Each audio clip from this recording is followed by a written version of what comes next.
فاتحہ برائے نظر شہدائے کربلا علیہم الصلاۃ والسلام۔ بسم اللہ۔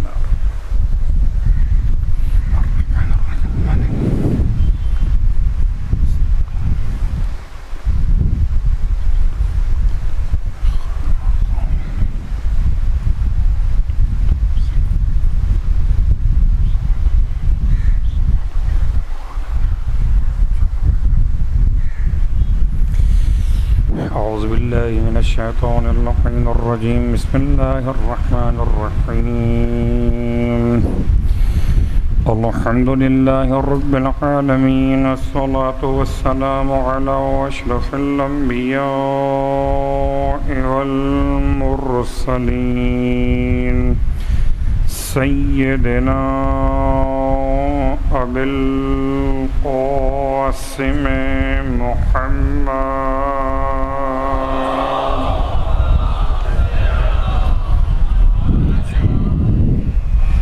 وعلى أهل بيته الطيبين الطاهرين، واللعنة الدائمة على أعدائهم أجمعين. أما بعد، فقد قال الله تبارك وتعالى في كلامه الحميد وفرقانه المجيد قوله الحق وهو أصدق القائلين.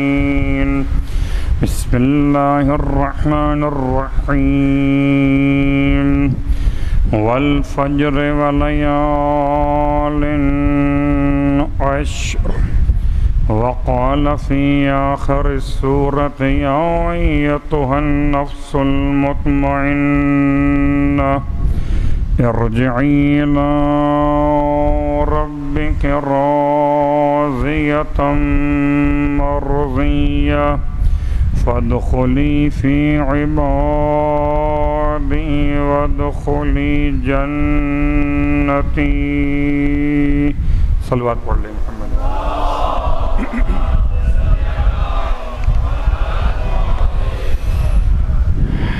تمام تعریفیں شہیدوں کے پروردگار کے لیے،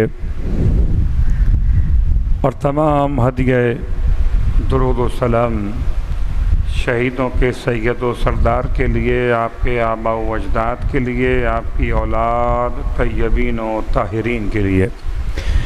الحمدللہ الذی جعلنا من المتمسکین بالقرآن العظیم، وجعلنا من المتمسکین بولایت علی ابن ابی طالب علیہ السلام۔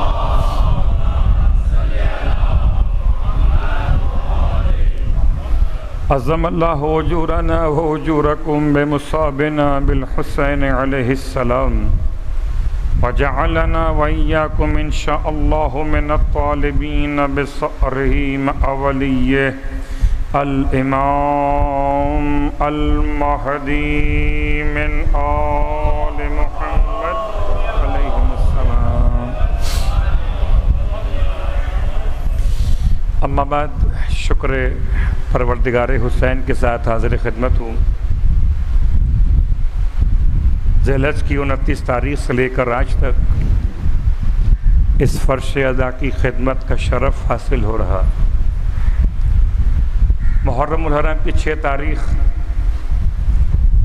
سرکار سید الشہداء کربلا میں ایک دن ایسا قیام کر کے گئے کہ جو حالت رکوع میں تھے، جو حالت سجود میں پڑے تھے، ان کو قیام کا طریقہ سکھا دیا۔ بہت غور کیجیے گا، انسانیت کے مسائل عجیب ہیں۔ جہاں انسان کو قیام کرنا ہو، اگر رکوع کرنے لگے، اور جہاں قیام کرنا ہو وہاں سجدے میں گر پڑے، تو نہ ایسا رکوع عبادت ہے اور نہ ایسے سجدے عبادت ہے۔ لیکن الفاظ سنبھال کر آپ کی خدمت میں عرض کر رہا ہوں، رکوع سے مراد رکوع نماز نہیں ہے، سجود سے مراد سجود نماز نہیں ہے۔ جیسے کہ قیام سے مراد قیام نماز نہیں ہے، قیام سے مراد ظالم کے خلاف وہ اعلان انقلاب ہے جو کربلا میں 72 پیاسوں نے ایسا قائم کیا۔ اب اگر کوئی ظالم کے مقابلے پر رکوع کر لے، ظالم کے قدموں پہ گر پڑے تو حسین کے مزاج کے خلاف چلا گیا۔ اب یزیدی تو ہو سکتا ہے مگر حسینی نہیں ہو سکتا۔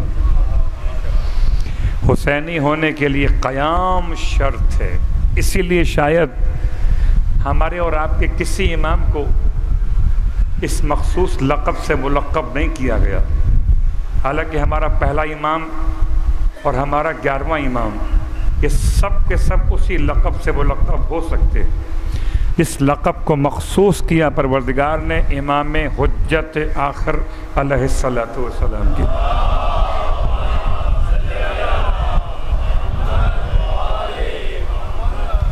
یعنی کہ اس میں گرامی اپنے مقام پر محمد، اس کو میم ہا اور میم دال کے نام سے الگ الگ مقطعات کر دیا گیا۔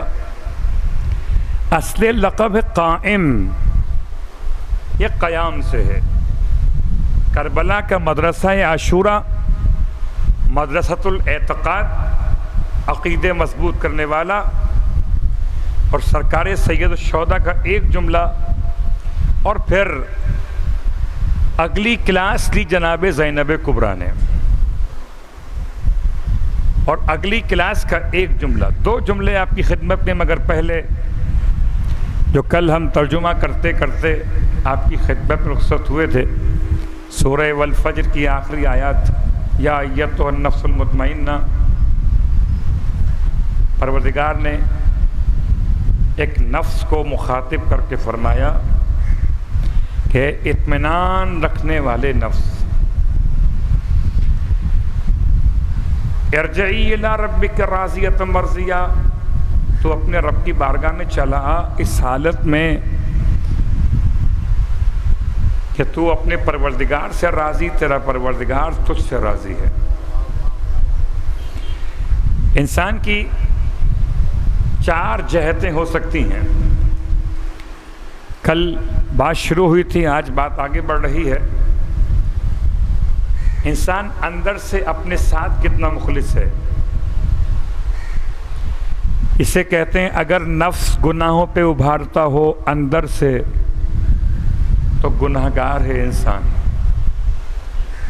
اور اگر گناہ ہو جانے کے بعد گناہوں پر ملامت نفس کرنے لگے تو انسان پھر توبہ کی منزل پر آ جاتا ہے۔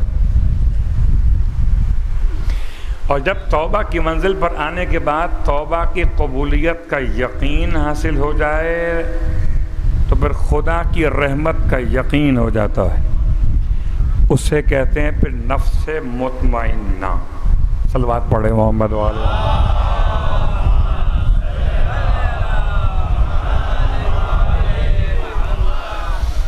امام جعفر صادق علیہ السلام کی حدیث کے اعتبار سے، اللہم صلی اللہ علیہ وسلم،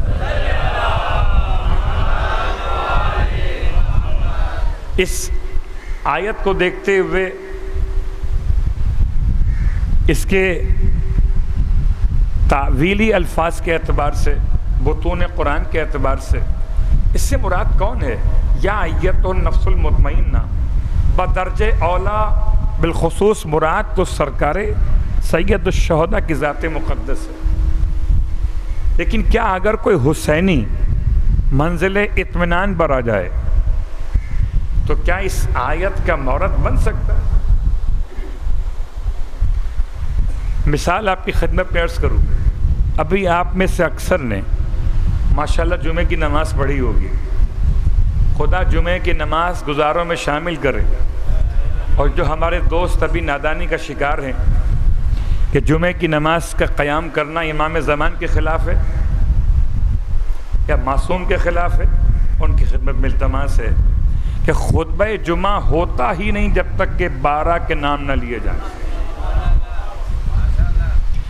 اور جب سب کے سب مل کر امام قائم کے نام پر قیام کرتے ہیں تو جمعہ عبادت سے نکل کر انقلاب میں تبدیل ہو جاتا ہے۔ تو اگر کسی فرش عبادت پر امام کا نام لیا جائے اور پھر یاد دلا دوں کہ جمعے کی نماز میں واحد نماز ہے جو بغیر جماعت کی نیت کے نہیں ہو سکتی. یعنی اگر ابھی آپ چاہیں جمعے کی نماز نہیں پڑھ سکے تو لاؤ اپنے گھر میں مصلی بچھا کے جمعہ پڑھ لیں. کیا نماز ظہر تو پڑھیے، جمعہ نہیں پڑھ سکتے؟ جمعے کے لیے شرائط ہیں.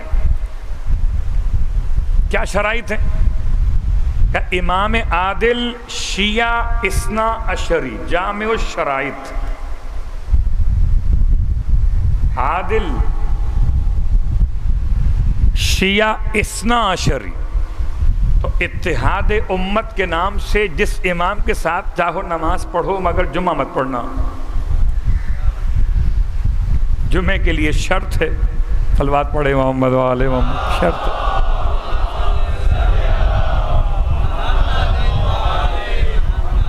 اگر تھوڑا سا ایک قدم آگے بڑھا لیں گے تو صف اول کی جماعت مکمل ہو جائے گی، تاکہ پیچھے صف میں آنے والوں کی نماز درست ہو جائے گی.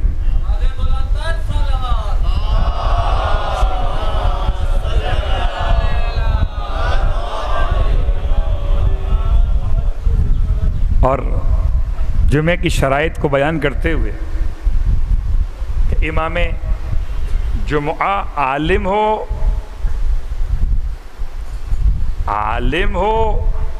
عادل ہو، فقہ سمجھنے والا ہو، اور سب سے محترم بات کہ شیعہ اثنا عشری ہو. اگر کوئی آج آپ سے پوچھے کہ آپ کا مکتب کیا ہے تو آپ شیعہ مت کہیے، کہ شیعہ اثنا عشری. آج کل شیعہ 11 اماموں والے بھی ہیں. جب کوئی علی کو اللہ مان لے تو امام کتنے ہو گئے پھر؟ اور پنجتن 4 ہو گئے. صلوات پڑھے محمد وآل محمد. فگر مکمل، تو فگر مکمل کرنا ہے. بچپن سے کیا سیکھا؟ اللہ ایک، پنجتن 4 نہیں 5، امام 12، 11 نہیں، اور معصوم 13 نہیں 14. کسی بھی ایک کو آگے پیچھے کیا پوری فگر آؤٹ ہو جائے گی. تو امام جمعہ کون ہو؟ اثنا عشری. اللہ کے رسول جمعے کی نماز پڑھا رہے تھے مدینہ منورہ، اور جمعے کی نماز پیغمبر کے پیچھے لوگ کتنے ہوں گے؟ مسجد چھلک رہی تھی نمازیوں سے، اور سب کے سب نمازی قسم بخدا صحابی تھے.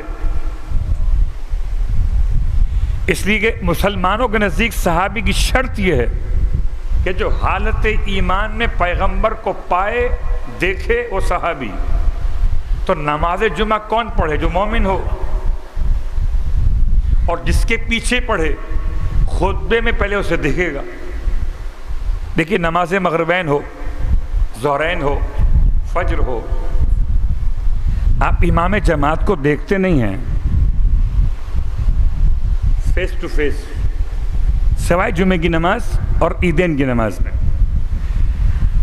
عیدین میں بھی ہو سکتا ہے آپ سوچیں گے چلیے نماز تو پڑھ لی، اب خطبہ ہوتا رہے گا. جمعے کی نماز میں پروردگار نے پہلے بٹھایا، خطبہ سنو پھر نماز ہوگی. اللہ کے حبیب مسجد نبوی میں جمعے کی نماز پڑھا رہے تھے، اور آپ کے پیچھے مجمع اصحاب نماز جمعہ کے لیے آمادہ تھا. کہ مدینے میں جب قافلے تاجروں کے آتے تھے تو وہ آنے کے لیے اپنا اناؤنسمنٹ کرتے تھے. اناؤنسمنٹس کے 2 طریقے تھے. ایک تو یہ کہ شور مچاتے تھے، ایک ڈھول بجاتے تھے. گلیوں میں آواز لگتی تھی، بھئی یمن کا قافلہ آ گیا قیمتی پتھروں والا، مثلا یمن کا قافلہ آ گیا اچھے کپڑے لے کر آیا ہے، یمن کا قافلہ آ گیا یمن کی مصنوعات لے کر آیا ہے. اور جب قافلے تاجروں کے آتے تھے تو میدان مناخہ میں لگتا تھا بازار. اتفاق سے جمعے کا دن قافلہ تاجروں کا پہنچا مدینہ منورہ، اور پہنچنے کے بعد ڈھول تاشے بجائے گئے. بیچارے مسلمان جو جمعے کی نماز کے لیے پیغمبر کے سامنے بیٹھے ہوئے تھے، ایک ایک کر کے نکلنا شروع ہوئے. بڑی بے ادبی ہے، بد تہذیبی ہے اگر کوئی بالکل سامنے بیٹھا ہوا ہو اور پھر اٹھ کے نکل جائے. صلوات پڑھے محمد والے محمد.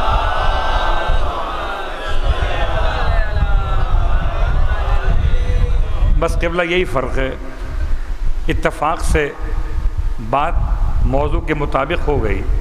کبھی ڈھول تاشے باہر بجتے تھے، اب اندر ہی بجتے ہیں. پہلے اٹھ کے باہر جانا پڑتا تھا، اب اندر رابطہ ہو جاتا ہے. آپ کے اگر پیسے لگے ہوں اسٹاک میں اور جمعے کی خطبے کے دوران بروکر کا فون آ جائے، خطبہ تو ہوتا ہی رہتا ہے. ارے قبلہ اس وقت اگر یہ شیئر نہ بیچے تو نقصان میں چلے جائیں گے. مولوی صاحب کا کیا صلوات پڑھے محمد والے محمد.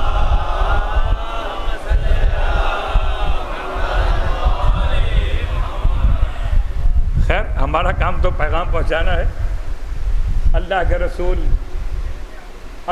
کے رسول جیسا عظیم خطیب اور آپ کے سامنے اصحاب کرام کا مجمع،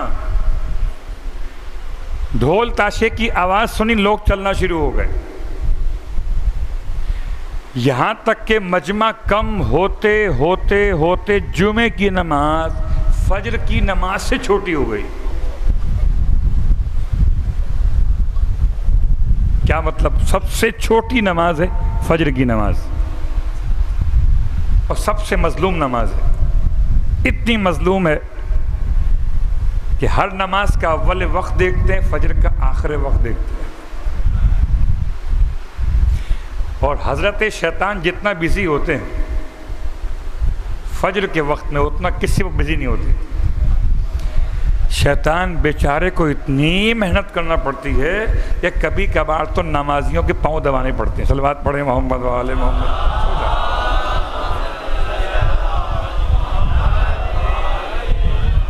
آپ آزما لیجئے گا. ایک مرتبہ گھڑی دیکھ کے آپ سوئے، اچھا ابھی تو قضا ہونے میں 1 گھنٹہ باقی ہے. اگر یہ سوچ کے آپ نے دوبارہ کروٹ لی، ایسی میٹھی نیند آئے گی کہ پھر اگلے 1.5 گھنٹے بعد آنکھ کھلے گی. پھر کفِ افسوس ملیں گے اور شیطان مسکرائے گا. اس کا کام تو ہو گیا. کتنا مجمع رہ گیا تھا؟ کہ صرف 5 افراد. جمعے کی نماز ہے، مدینہ منورہ، مسجد نبوی، جس کی نماز کا ثواب 10,000 نمازوں کے برابر. انبیاء کا سردار نماز پڑھانے کے لیے. اور نمازی کتنے رہ گئے؟ کہ 5. ایک روایت سے نمازی 6 رہ گئے تھے، اور اللہ کے رسول کو ملا کے 5 بنے یا 7 بنے. اللہ کے رسول کو جلال آ گیا. قرآن میں کیا لکھا ہوا ہے؟ آج سورہ جمعہ تلاوت کیا ہوگا، آپ نے سماعت کیا ہوگا. وَإِذَا رَأَوْا تِجَارَةً أَوْ لَهْوًا انفَضُّوا إِلَيْهَا وَتَرَكُوكَ قَائِمًا قُلْ مَا عِندَ اللَّهِ خَيْرٌ مِّنَ اللَّهْوِ وَمِنَ التِّجَارَةِ وَاللَّهُ خَيْرُ الرَّازِقِينَ. آخری آیت سورہ جمعہ. اور جب وہ دیکھتے ہیں 2 چیزوں کو، ایک تجارتاً، ایک لہواً، ایک بزنس کو اور ایک انٹرٹینمنٹ کو یا گیمز کو. اس زمانے کے لحاظ سے کیا یہ کھیل کود تھا؟ آج نام بدل دیا آپ نے، تجارت اور کھیل کود۔ جب دیکھتے ہیں اس کو انفضوا الیہا، یہ اس کی طرف چلے جاتے ہیں، وَتَرَكُوكَ قَائِمًا، اور تجھے حالت قیام میں کھڑا چھوڑ دیتے ہیں۔ بہت غور کیجئے گا، اور اب میں آپ کو لیے چلتا ہوں لفظ قائمہ کیوں استعمال ہوا۔ تَرَكُوكَ قَائِمًا، اس کا مطلب پیغمبر حالت قیام میں تھے، اور جو پیغمبر کو حالت قیام میں چھوڑ کر جائے، اب رکوع کرے کہ سجدہ کرے، اس پر اللہ کا عذاب ہے۔ پیغمبر حالت قیام میں، اور حالت قیام کا مطلب سارے لکھا علماء مفسرین نے کہ پیغمبر خطبہ دے رہے تھے، اس کا مطلب پیغمبر خطبہ کھڑے ہو کر دیتے تھے۔ یہ پہلی مرتبہ حاکم شام نے، یزید کے باپ نے اس بدعت کو رائج کیا، جیسے کسی نے رائج کیا تھا جب کنیز نے آ کر کہا حضرت سے کہ نماز پڑھانی ہے، تو نیند کا غلبہ زیادہ تھا تو کہہ دیا تھا کہ نماز تو نیند سے بہتر ہے۔ اس کنیز کی لونڈی کی بات اتنی پسند آئی کہ اذان میں شامل کروا دیا۔ اب چاہے کوئی اس وقت جاگ ہی رہا ہو تب بھی کہا جاتا ہے الصلاۃ خیر من النوم، چاہے پورا علاقہ جاگ رہا ہو۔ ہم سے پوچھتے ہیں کہاں سے لائے ہو؟ اپنی اذان میں اشہد ان علی ولی اللہ، ہم کہتے ہیں غدیر سے لائے ہیں، چور بازار سے نہیں لائے۔ صلوات پڑھے محمد و آل محمد۔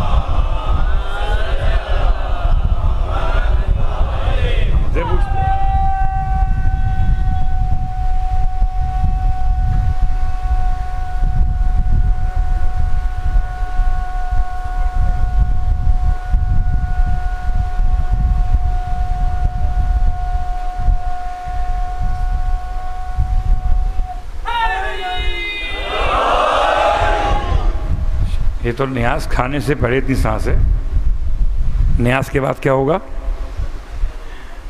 تو بیٹا یہ تو آپ کی سانس ہے، اور یہ مولا کی محبت میں سانس اتنی بڑی ہے، تو اگر یہ سانس مولا کی محبت میں اتنی بڑی ہو تو انشاءاللہ قیام قائم میں کام آئے گی۔ ہماری بات تھی کہ اللہ کے رسول حالت قیام میں تھے، ترکوکا قائمہ۔ خطبہ جمعہ ہو رہا ہے، اگر خطبہ جمعہ رسول بیٹھ کے دیتے تو لفظ یہ نہ ہوتا، اور نماز کے درمیان سے اگر کوئی نکل کر جاتا تو نماز پہ اثر نہ پڑتا۔ نکل کے کب گئے؟ پھر میں آپ کو جملہ اس طرح سے پہنچا دوں آپ کی خدمت میں کہ خطبہ جمعہ کے وقت میں کم از کم اتنے لوگ موجود ہوں کہ جن کی وجہ سے جماعت قائم ہو سکے۔ اگر اتنے لوگ موجود نہ ہوں تو جمعہ نہیں ہو سکتا۔ 5 لوگ جن میں کوئی مسافر نہ ہو، عورت نہ ہو، بیمار نہ ہو، غلام نہ ہو۔ یہ فقہی مسائل بیان نہیں ہو رہے، یہ تاریخی جملے بیان کر رہا ہوں کہ ان 5 یا 7 افراد سے مل کے جمعہ قائم ہوتا۔ سرکار ختم یہ مرتبہ صلی اللہ علیہ وآلہ وسلم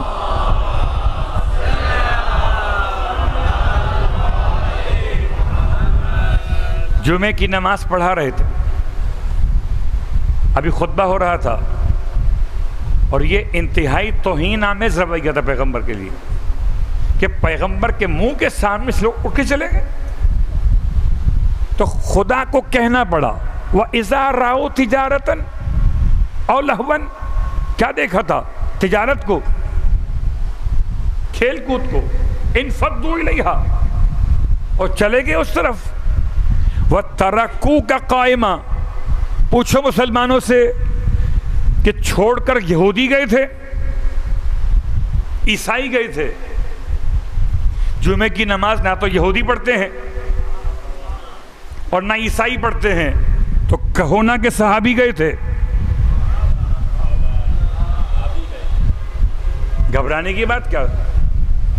بھائی یہودی نماز جو پڑھتا ہے نہیں، یہودیوں کی عبادت تو ہفتے کو ہوتی ہے، عیسائی اتوار کو ہوتی ہے. ترکو کا قائمہ بتا رہا ہے، ایک نہیں گیا چھوڑ کر، ورنہ ہوتا ترکا کا قائمہ، وہ ایک تجھے چھوڑ کے چلا گیا، دو نہیں گئے، ورنہ ہوتا ترکا کا قائمہ، وہ دو تجھے چھوڑ کے چلے گئے. کم از کم 3 ہونے چاہیے تو تب صیغہ جمع کا مکمل ہوگا. ترکو کا قائمہ، وہ تمام جمع کا صیغہ تجھے چھوڑ کے چلے گئے. کتنے رہ گئے؟ لوگ کہتے ہیں کہ سب نے پیغمبر سے محبت کا مظاہرہ کیا. ارے کوئی مال غنیمت میں چھوڑ کر جائے وہ اور بات، کوئی مال تجارت کو خریدنے جائے وہ اور بات، میدان جنگ میں محمد کو چھوڑیں وہ اور بات، مسلح پہ محمد کو چھوڑ جائے. پروردگار نے خود جواب دیا، چھوڑ کر گئے ترکو کا قائمہ قل ما عند اللہ. آئیے فرش ادا پر بیٹھیے اور سارے کاروبار بند کر دیجئے گا. قل ما عند اللہ خیر من اللہو ومن التجارہ. حبیب کہتے ہیں ان سے جو اللہ کے پاس ہے بہت بہتر ہے تجارت سے بھی اور کھیل کود سے بھی. مولانا آیت سے کام نہیں چلے گا، پیٹ کیسے بھریں گے؟ واللہ خیر الرازقین، اللہ سب سے بہترین رزق دینے والا. صلوات پڑھے محمد وآلہ محمد.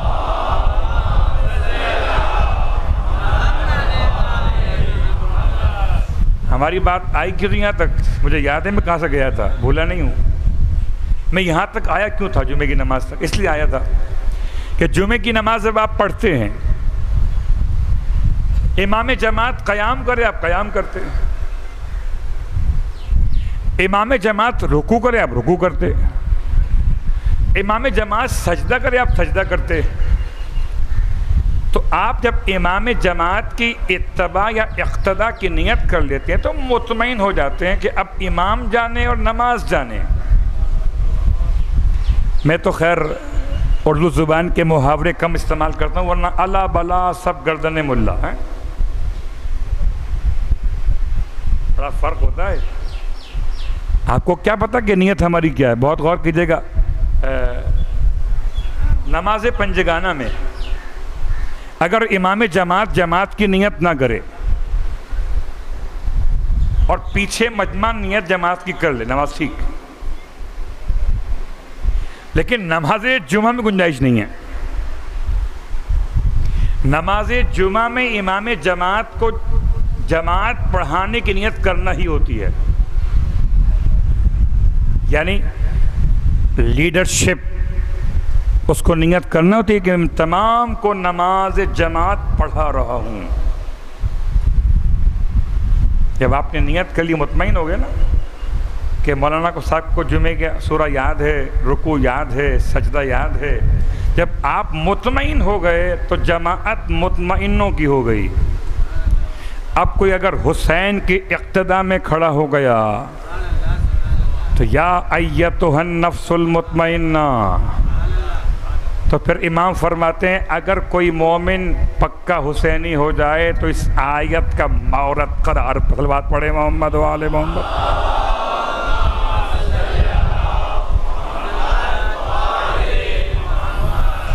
یا ایتھا النفس المطمئنہ ارجعی الی ربک راضیۃ مرضیہ. نفس مطمئن کی پہچان کہ رب کی بارگاہ میں آئے دو حالتوں کے ساتھ، اس کے رب سے اتنے اچھے تعلقات ہوں کہ رب اس سے راضی ہو، بعد میں وہ رب سے راضی ہو پہلے. اور میں تو دل کی بات کہوں، آپ راضی ہیں رب سے جتنے بیٹھے ہوئے؟ بھائی عارف پنکھے بند کر دو، کیا ہوگا پھر؟ موسم کی گرمی، اللہ سے راضی ہو، صلوات پڑھے محمد والے۔ یہ کیا ہے؟ یہ کیا ہے؟ سہولت ہے نا؟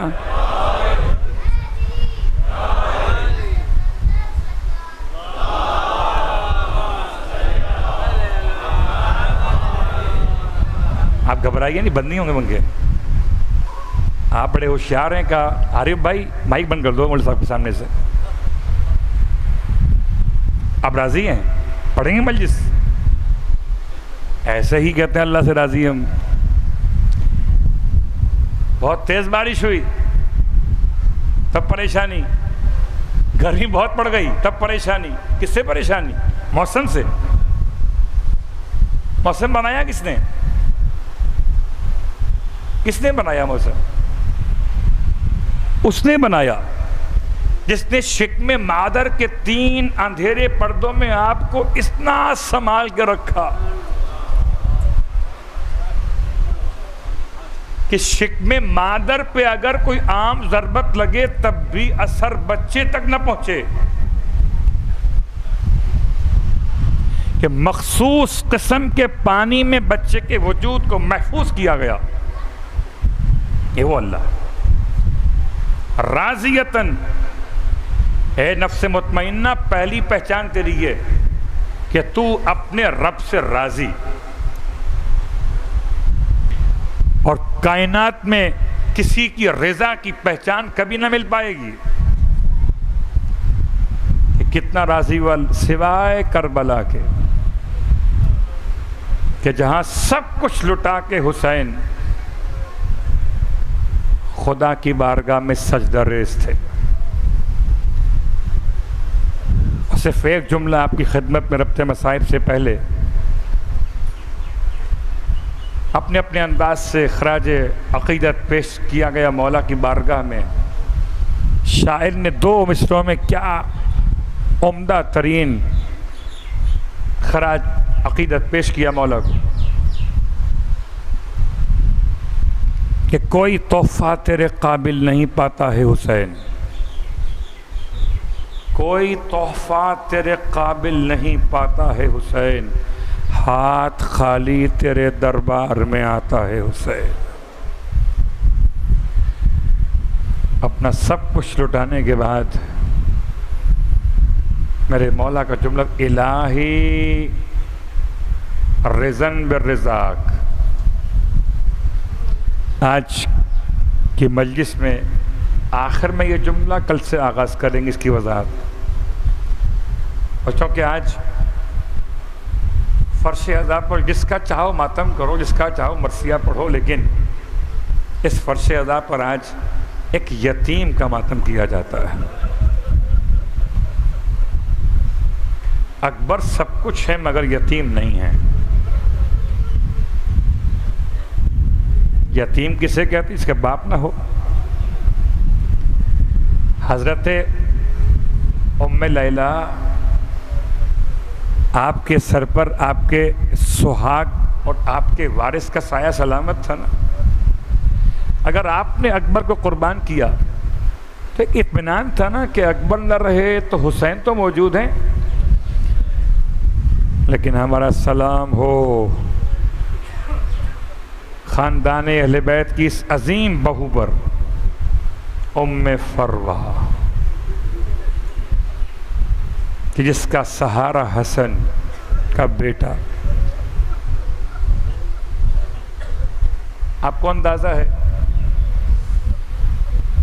کہ سن 50 ہجری میں بیوہ ہوئی ہیں اور بڑی محنت سے اپنے شہزادے کو پالا ہے۔ یہ بہت کم سن تھا جب اس کے بابا کو شہید کیا گیا، اور شہید بھی ایسے کیا گیا کہ جگر کے ٹکڑے کٹ کٹ کے دہن سے نکل گئے۔ یعنی میں کیا جملہ آپ کی خدمت میں عرض کروں کہ پسلیاں توڑ کر جگر نکالا جائے یہ اور ہے، اور اندر سے جگر کاٹ کے نکالا جائے یہ اور ہے۔ خون کی الٹیاں تھیں میرے مولا کے مصائب میں،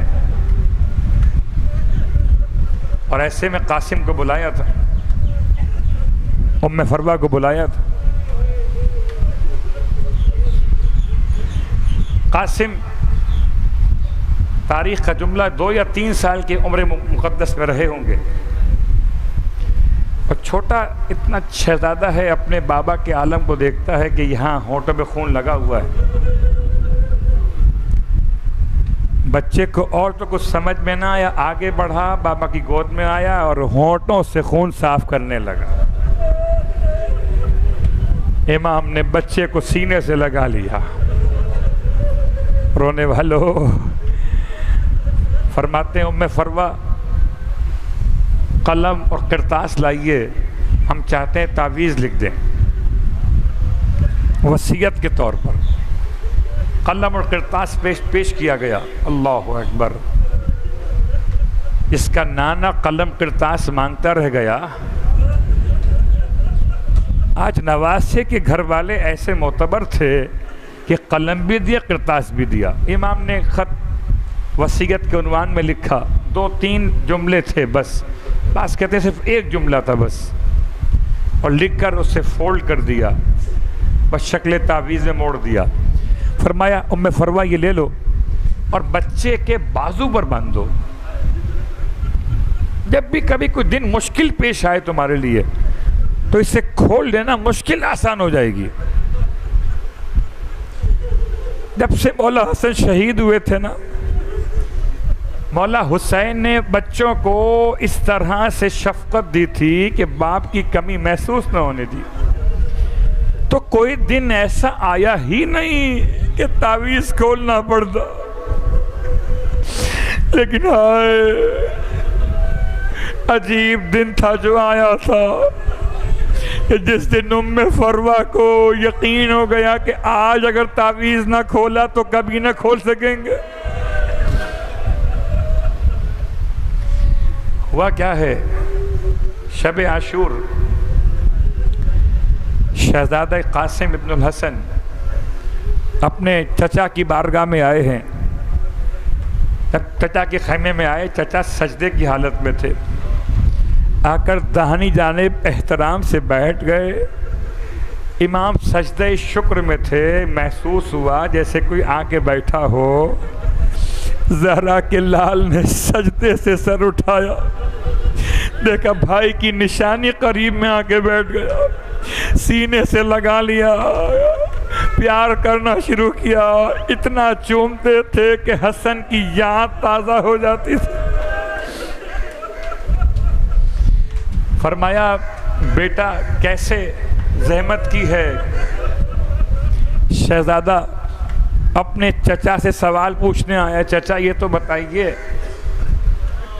کہ دیوان شہداء میں محضر شہادت پر کہ میرا نام شامل ہے کہ نہیں ہے؟ چچا مطمئن کر دیجئے، بڑا پریشان ہوں، مجھے سمجھ میں نہیں آتا کس سے جا کے پوچھوں، میں تو آپ کے پاس چلا آیا ہمت کر کے کہ کسی اور کو خبر ہو کہ نہ ہو، آپ کو تو یقیناً خبر ہے کہ میرا نام شامل ہے کہ نہیں۔ امام علیہ السلام سینے سے لگایا، روتے رہے، جواب نہیں دیا۔ پھر کہتا ہے مولا سے کہ مولا آپ بتا تو دیجئے کہ میرا نام شامل ہے، محضر شہادت میں کہ شامل نہیں ہے۔ امام خاموش ہو گئے۔ بعض مقاتل کے علماء نے لکھا کہ امام نے سوال کیا تھا، بیٹا قاسم اچھا بتاؤ تم موت کو سمجھتے کیا ہو؟ شہزادے نے ہاتھوں کو جوڑ کے کہا چچا موت میرے لیے تو شہد سے بھی زیادہ میٹھی ہے۔ اپنے چچا کو یقین دلایا تھا کہ چچا گھبرائیے گا نہیں، مجھے تلواریں لگیں گی، مجھ پر تیر چلیں گے تو مجھے تو شہد کا مزہ آئے گا۔ اللہ اکبر۔ رونے والوں، امام تب بھی خبر نہیں دیتے، اور جب تیسری بار بھتیجے نے لپٹ کے کہا چچا مجھے بتا تو دیجئے، میں مطمئن ہو جاؤں کہ میرا نام شامل ہے کہ نہیں ہے، تب امام نے عجیب جملہ ارشاد فرمایا، نہ اقرار کیا نہ انکار کیا، بلکہ فرمایا بیٹا محضر شہادت کا کیا پوچھتے ہو، اس میں تو اصغر کا نام بھی شامل ہے۔ اب جب اصغر کا نام آیا بچہ تڑپ گیا، ابھی تک تو شوق شہادت میں بولتا تھا، اب غیرت نے جوش مارا، کھڑا ہو گیا، کہتا چچا تو کیا ایسا وقت آئے گا کہ بیویوں کے در خیموں میں، پردہ دار شہزادیوں کے خیموں میں اشتیاء در آئیں گے؟ اجرکم اللہ، رونے والوں، یہ شب عاشور کا منظر تھا، ہائے قیامت ہے۔ امام نے دلاسا دیا شہزادے کو، رات کیسے گزری ہے۔ 10 محرم کا دن نمودار ہوا، اور اب ماں کی مسلسل فکر ہے کہ بیٹا قاسم میرے پاس کوئی اور سہارا نہیں ہے، دیکھو دیکھو ماں کو شرمندہ مت کرنا، دیکھو ماں کو شرمندہ مت کرنا۔ جب سب اپنی اپنی قربانیاں خدمت زہرا میں پیش کریں گے، ایسا نہ ہو کہ دیکھو میں سیدانی نہیں ہوں، ایسا نہ ہو کہ کہا جائے کہ تمہارے پاس کوئی قربانی نہیں تھی کیا۔ اللہ اکبر۔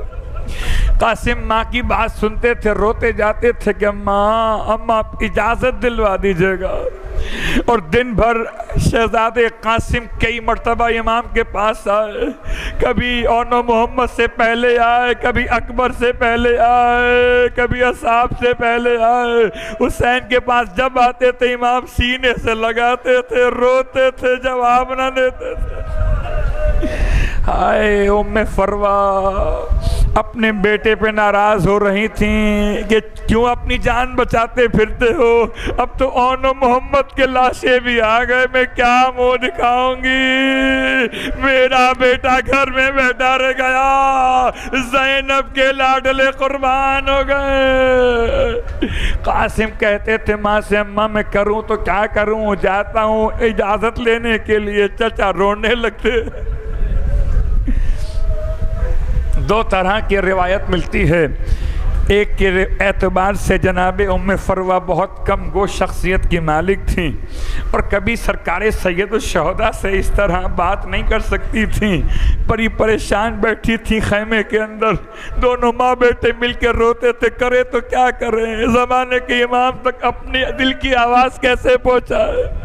روتے روتے اچانک ماں کے ذہن میں آیا، جب بچے کے بازو پر ہاتھ رکھا تعویذ یاد آ گیا، ارے تعویذ کو کھول کے جلدی سے دیا، آج تک تو کوئی ایسا دن نہیں آیا تھا نا بیٹا، آج دن آ گیا، لے کر جاؤ تیری مشکل آسان ہو جائے گی۔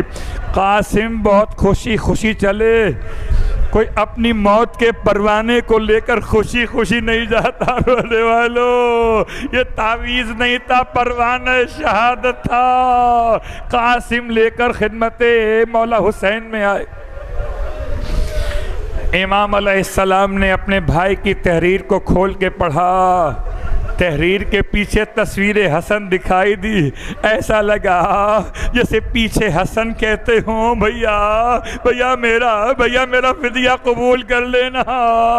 رونے والوں، بڑی محبت تھی بھائیوں میں، بڑی محبت تھی، ہمیشہ ساتھ رہتے تھے، بڑی محبت تھی دونوں بھائیوں میں۔ رونے لگے، تحریر حسن کو بڑا کبھی آنکھوں سے لگاتے تھے، کبھی ہونٹوں سے بوسے لیتے تھے۔ جملہ لکھا تھا جناب قاسم کے لیے، یا بنیا ادرک امک الحسین، اے بیٹا اپنے چچا کا ساتھ ہرگز نہ چھوڑنا، ادرک امک الحسین۔ امام رونے لگے، سینے سے لگا لیا، آئے بچہ کیا کرے۔ بچے نے عجیب کام شروع کیا، کبھی چچا کے ہاتھ چومتا تھا، کبھی چچا کی ابا کو چومتا تھا، کبھی قدموں سے لپٹ جاتا، مجھے بھیج دیجئے، مجھے بھیج دیجئے۔ امام مجبور ہو گئے۔ ارے وہ امام حسن مجتبیٰ کو نکالا، دونوں طرف تحت الحنک لٹکا دیے، بچے کا آبا کا دامن شگافتہ کیا، ارے اپنی گود میں اٹھا کے گھوڑے پہ بٹھایا، بار بار روتے تھے، الوداع تصویر حسن، الوداع الوداع یتیم حسن، الوداع، اجرکم علی اللہ۔ بچے کو روانہ کر رہے تھے، بالکل تصویر بنائی حسن کی، اس طرح سے روانہ کیا، یتیموں کا انداز دے دیا تاکہ اگر کوئی زور سے تلوار مارنا چاہے تو ہاتھ کو روک لے، یتیم بچہ ہے، گریبان چاک کر دیا تھا۔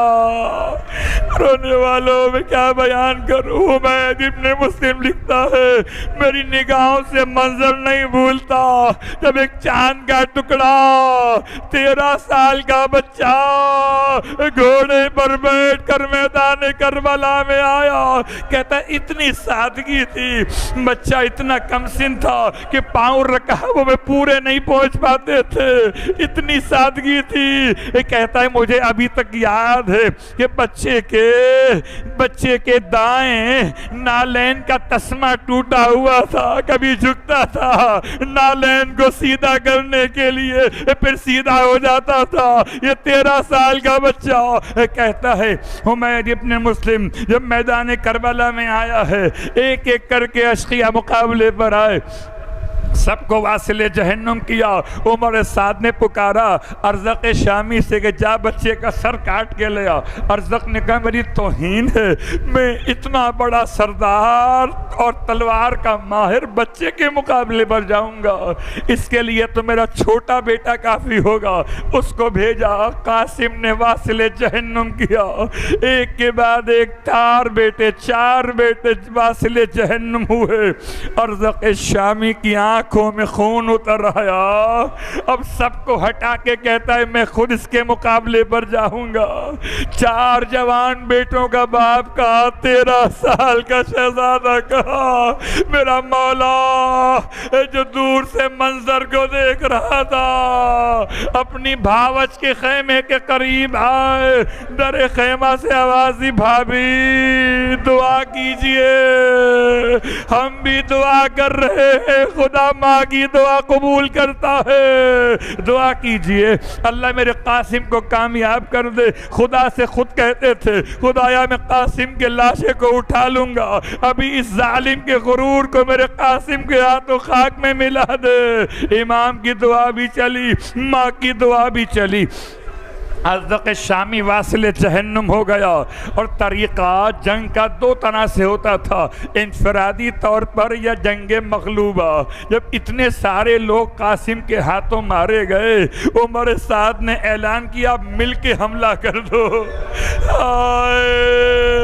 سپاہ شام نے حسن کے چاند کو چھپا لیا، کسی نے دائیں سے مارا، کسی نے بائیں سے مارا، اور رونے والو جس کے پاؤں رکابوں میں نہ سنبھلتے ہو، ارے وہ گھوڑے کو سنبھالے، تلوار کو سنبھالے، یا زخموں سے چور ہوتا تھا، کبھی دائیں جھک جاتا تھا، کبھی بائیں جھک جاتا تھا۔ اجرکم علی اللہ۔ رونے والو سخت ترین وقت تھا، شہزادہ زخموں سے چور ہو رہا تھا، پاؤں رکاب میں نہیں پہنچ پاتے تھے، اور جیسے ہی زخم کھا کے زمین پہ گرنے لگا، کہتے ہیں کہ ایک پاؤں رکاب سے نکالنا مشکل ہوا تو عجیب کیفیت تھی، چچا کو آواز دی یا اماں ادرکنی، چچا میری مدد کو آئیے، چچا میری مدد کو آئیے۔ رونے والو مقتل کے مورخین نے لکھا ہے حسین کسی کے پکارنے پر اتنا جلدی نہیں گئے جتنا جلدی قاسم کے پکارنے پر گئے، اتنا جلدی کسی کے پکارنے پر نہ گئے، اور نہ اتنا جلال کے عالم میں کسی کے بلانے پر گئے۔ جب قاسم نے پکارا حسین جلال کے عالم میں چلے، ذوالفقار کو نیام کر کے چلے، حسین کو حالت غضب میں دیکھا، لشکر نے بھاگے بھاگنا شروع کیا، لشکر بھاگتا رہا، ارے پیچھے سے کبھی دائیں سے آواز آتی تھی یا اماں، کبھی بائیں سے آواز آتی تھی یا اماں، چچا میری مدد کو آئیے، چچا میری مدد کو